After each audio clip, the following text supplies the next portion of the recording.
Hey, welcome to Cow Free Kicks. On this channel I review leather-free sneakers only, and today I've got an exclusive look at the Adidas Ultra Boost 22.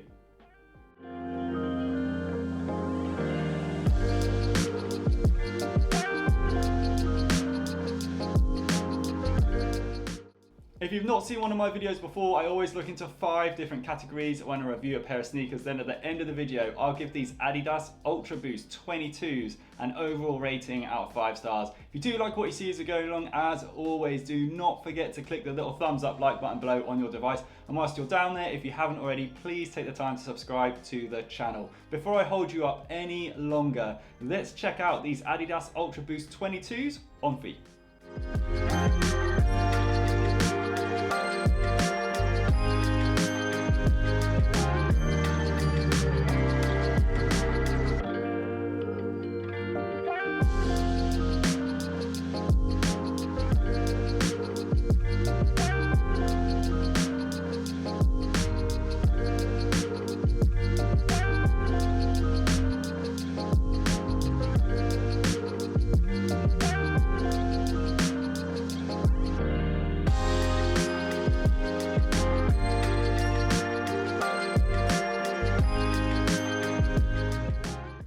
So there is very little information out there about these Adidas Ultra Boost 22s. I've only found 2 retailers at the moment that are selling these in this black and white colourway and also in a triple black colourway. They're not officially available via the Adidas app or website. Now Adidas did do kind of like a pre-drop lottery where you could sign up and you might have been picked out and be a lucky winner and you might receive them early. But other than that, there's no other release info from these. So what I'm going to do is run a comparison video and compare these Adidas Ultra Boost 22s to their predecessors, the Adidas Ultra Boost 21s, which I absolutely panned in my last video. I think I reviewed them in January 21, so same year, almost a year ago, and I gave them 2 stars because I really didn't like the new LEP system that they put on it. I thought it was too rigid, removed comfort, I thought they were too heavy, and they had 0 breathability. So what I'm going to do is run a very quick comparison between the 21s and these new Adidas Ultra Boost 22s, starting with how they look on feet.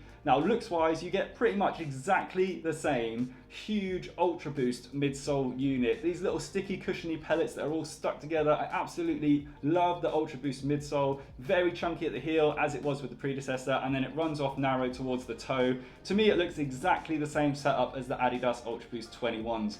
Then you move to the sole. Now you can see here it's got another LEP torsion unit on the bottom to help with propulsion whilst you're running, but this unit is very different to the predecessor, and I'll go on to that more in the comfort section of the video. On the upper of the sneaker, you've still got some heat sunk detailing here in the toe area, and some especially here underneath the midfoot cage. But other than that, they have removed some of the heat sink detailing that they had on the 21s. Also what they've removed is any breathability holes in the side of the shoe. You've only really got breathability holes here in the toe box area and in the tongue. The midfoot cage itself is incredibly similar, but what they've done at the front here is they've kind of got these vertical lace loops at the front, at the very front of this TPU cage, and as you get towards the top, you've got little raised nubbins just here on both sides, just where the laces escape.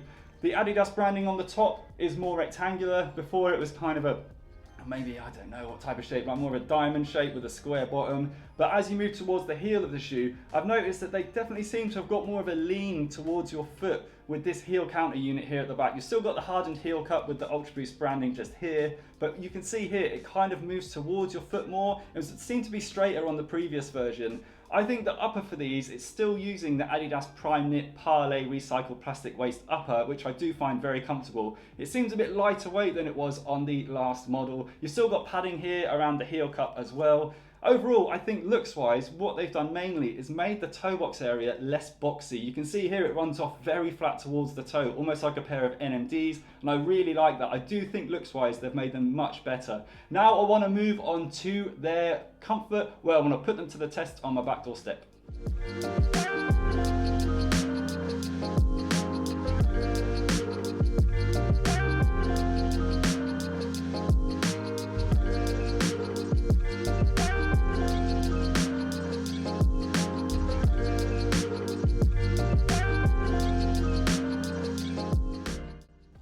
So subtle changes looks wise to these Ultra Boost 22s from the predecessor 21s, but I do think they look more aggressive and definitely translate better to a lifestyle shoe when you wear them on feet.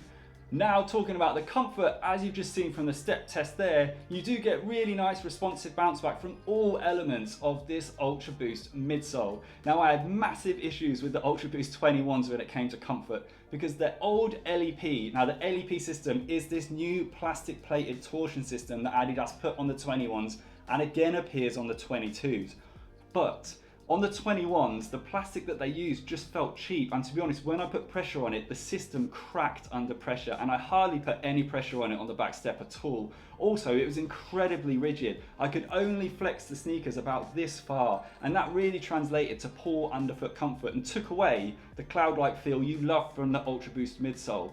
But they've made massive improvements for me with the LEP system. Now again, I'm going purely off how they feel and what they look like, because there's zero information online about these. But now, this darker LEP system, the composition of whatever plastic or carbon fiber they may have used in this plate system now is so much better than before. Look how flexible the shoe is now. I can roll it up easily and it pings straight back. It's so much more comfortable underfoot because of that, because you can hardly tell that there's the LEP plate system on it at all. You just get that amazing cloud-like comfort from this huge Ultra Boost midsole, and you definitely get to feel that additional 20% that they've put under there, and it just translates so well to an incredibly comfortable running but also everyday lifestyle shoe. Now I want to talk about the upper. They've still used the Primeknit recycled plastic upper on these, but what you get for me with this new cage and this kind of lace detailing at the bottom, I'm not sure how they've done it, but it definitely feels a lot more snug and more secure on top of your feet. I don't think they've got as much material on the top of the shoe as they had in the predecessor. It hugs you so well though,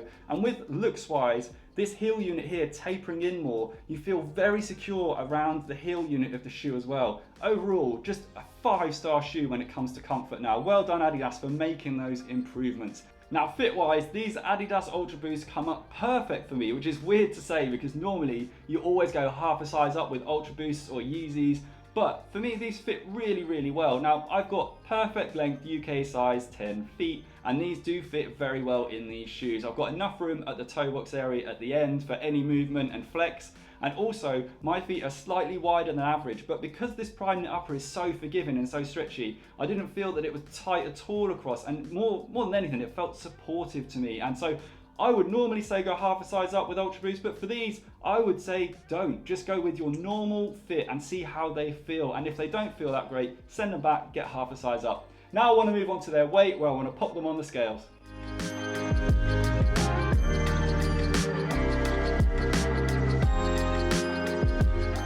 Much improved weight wise than they were before, a drop of 15 grams per shoe than their predecessors, the Ultra Boost 21s, and that really is great. I don't know where they found that extra saving. It could be the switch up in materials for the LEP torsion system on the bottom, or it could be that they've used less fabric and materials on the top of the shoe, but now they definitely come into that more of a lightweight category sneaker, because anything really around the 350 and lower mark for me is kind of lightweight, and I did slam them last time because they're supposed to be a performance running shoe and they came in at 383, but now 367 for me is a much better weight, so I'm definitely going to score them better in the weight department. Now I want to move on to their breathability, where I want to put this Primeknit upper to the test by pumping some smoke through it to see how much escapes and how breathable they are.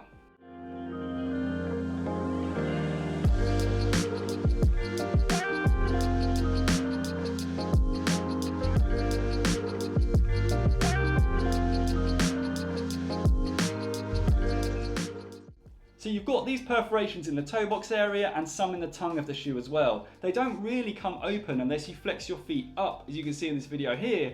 So when you're flexing your feet forward like this, they don't really open up. So they don't open up when your feet are flat, and when they're flexed, they don't really open up too much as well. But you could see though from the smoke test that they do let out some smoke. Now previously, the Ultra Boost 21s let out absolutely no smoke at all in the smoke test. But you can see here, you did get some release from the tongue and the toe box. So there is an improvement on last time, but they're still not the most breathable sneakers out there. But in these winter months, do you want something that's incredibly breathable, or are you looking for something that's going to keep your feet a bit warmer? Maybe these shoes are for you. Now I want to move on to their price. Now these set me back £165, very similar price range to the predecessors, the Ultra Boost 21s. I actually had a 20% off Black Friday code for these, so these only came in at 138, which I think is a great price, especially for how comfortable they are. And that's going to move me on to my overall score for these Adidas Ultra Boost 22s, which is going to be a very strong and much better performance of 4 stars. I can't give these the full 5, even though the comfort level for these is incredible, and I do think they look much better, but they do fall down a bit on the weight and also on the breathability. The price range for these is better than last time, even though the price isn't that different. I just think you're getting much more for your money now that Adidas have really concentrated on the comfort for these and made them what an Ultra Boost should be, which is an incredibly comfy all-round shoe. Now, if you've liked what you've seen today, please do not forget to give the video a thumbs up like before you leave. You can also follow me on Instagram. I hope to see you again soon for another one. Thanks, bye.